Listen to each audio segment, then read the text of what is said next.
So let's talk about risk management and let's just really simplify what it is. Now, the interesting thing about risk management, as with most core principles in project management, is these are things you do on a day-to-day basis, but you probably have not really thought about it from that perspective. So what is a risk? Let's just break it down. A risk is something that hasn't happened, but if it does happen, it will have an impact. So that's why when we talk about risk management, we talk about the probability of it happening and the impact of it happening. So let me even simplify it further. Let's say you're here in England, and as you know how the weather is here in England, you come out and you see, oh, it's a nice sunny day today. Perhaps I'm just going to step out with a simple, nice t-shirt, and I'm just going to take a walk to the park, okay?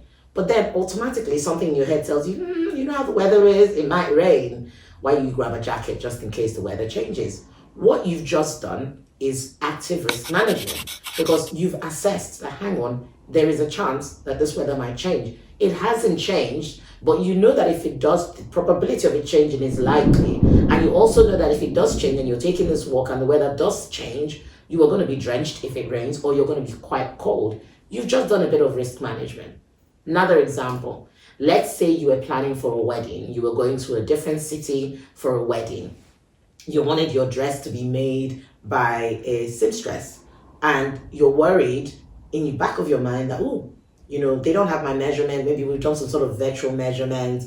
Maybe I should have a plan B. Again, you've done some active risk management there. Why? You've thought about the chance that A, the outfit might not show up.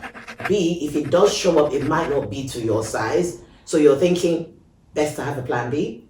It's risk management. So again, but when we then look at it from perhaps a corporate setting, let's use a project management example to describe some sort of risks. Let's say you're working on a high profile project and the subject matter expert is heavily pregnant. Let's say she's 8 months pregnant.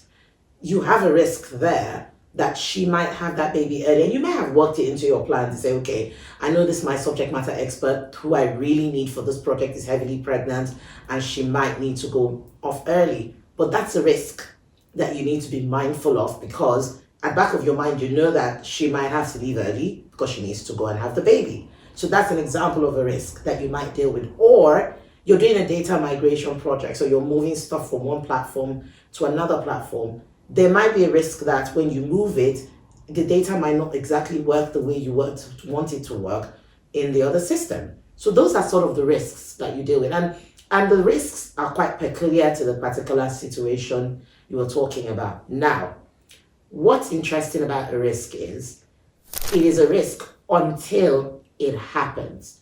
Now, if it happens, it becomes an issue.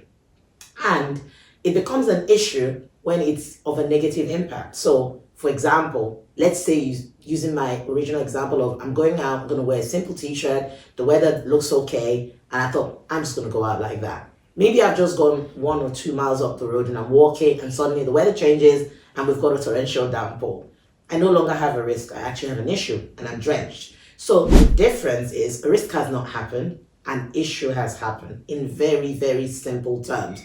Using my example of your pregnant subject matter expert, you kind of think, oh, she's 8 months pregnant, there's a risk she might go off and have the baby. What if the same day we're having a conversation, that very same day you get a call to say, she's gone into hospital, preterm labor. Your risk is no longer a risk, it's now become an issue. But there's another thing which people don't often think about.